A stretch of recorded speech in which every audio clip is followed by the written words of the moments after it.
శ్రీ వారాహిదేవి జ్యోతిషాలయం విద్య, ఉద్యోగం, వ్యాపారం, పెళ్లి, ఆరోగ్యం, నాగదోషం, సంతానం, రాజకీయం, వామాచార దోషం, భార్యాభర్తల మధ్య గొడవలు, అత్తాకోడళ్ల మధ్య గొడవలు, ప్రేమించి మోసపోవడం, స్త్రీ పురుషుల వశీకరణం, ధనం నిలకడ లేకపోవడం, మీ ఎటువంటి సమస్యలకైనా 24 గంటల్లో పరిష్కారం లభించబడును.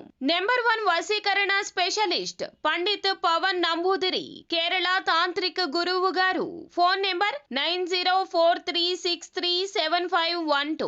అందరికీ నమస్కారం అండి. ఛానల్లోకి తిరిగి స్వాగతము. కుంభరాశి జాతకులు, ఈరోజు మీరు తిట్టుకున్నా సరే జరిగేది ఎవరు ఆపలేరు. జరిగేది ఇదే. జ్యోతిష పండితులు మంచి చెడు రెండూ తెలియచేస్తారు. ఈరోజు చెడు తెలియచేస్తున్నారని మీరు అపార్థం చేసుకోవద్దు.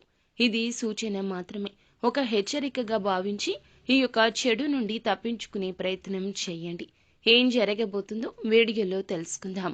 వీడియో నచ్చితే తప్పకుండా ఒక చిన్న లైక్ అయితే చేసి మమ్మల్ని సపోర్ట్ చేయండి. ఇక ఆలస్యం లేకుండా వీడియోలోకి అయితే మనము వచ్చేద్దాము. ఈరోజు దాదాపుగా అనుకూల ఫలితాలే ఉంటాయి.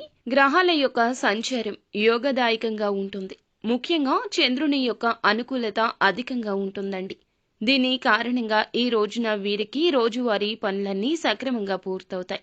కాలం ప్రశాంతంగా నడుస్తుంది. ఇంకేం కావాలి చెప్పండి. మీ మనసు ప్రశాంతంగా ఉంటుంది. పెద్దగా ఇబ్బందులు, కష్టాలు ఏమీ ఉండవు. వృత్తి, ఉద్యోగాల పట్ల కూడా ఊరట లభించే విధంగా ఉంటుంది. ఒక్క మాటలో చెప్పాలంటే చంద్రుడు బాగున్నాడు కాబట్టి మీరు చేయాలి అనుకున్న పనులు అన్నీ కూడా సకాలంలో జరిగిపోతాయి. ఈ రోజు మీ ఆదాయానికి మించిన ఖర్చులుండొచ్చు.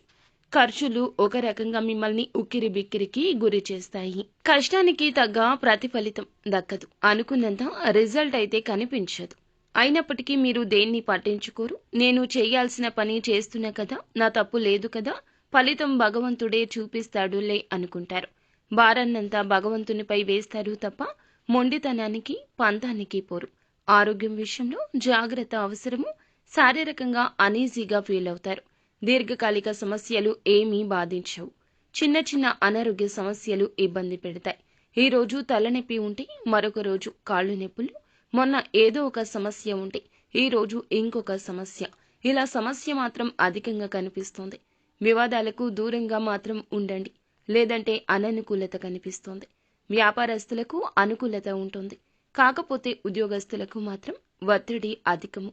పాత స్నేహాలు ఉపయోగపడతాయి. కొన్ని విషయాల్లో పాత పద్ధతుల్లో ముందుకు వెళ్లాల్సి ఉంటుంది. ఈ విధమైన ఆలోచన చేస్తారు. ఆధ్యాత్మిక చింతన, దైవ కార్యాలు, వినోద కార్యాలు కొంచెం ఊరట ఇస్తాయి. నిత్యము కూడా ఈ రాశి జాతకులు హనుమాన్ చాలీసాను పఠించడం, సుబ్రహ్మణ్యేశ్వర స్వామివారిని ఆరాధించడం, అంతేకాకుండా స్తోమతకు తగ్గట్లుగా పేదవారికి దాన ధర్మాలు చేయడం ఉత్తమ స్థితిగతులు ప్రాప్తింపచేస్తాయి. అంతా మంచి జరుగుతుంది.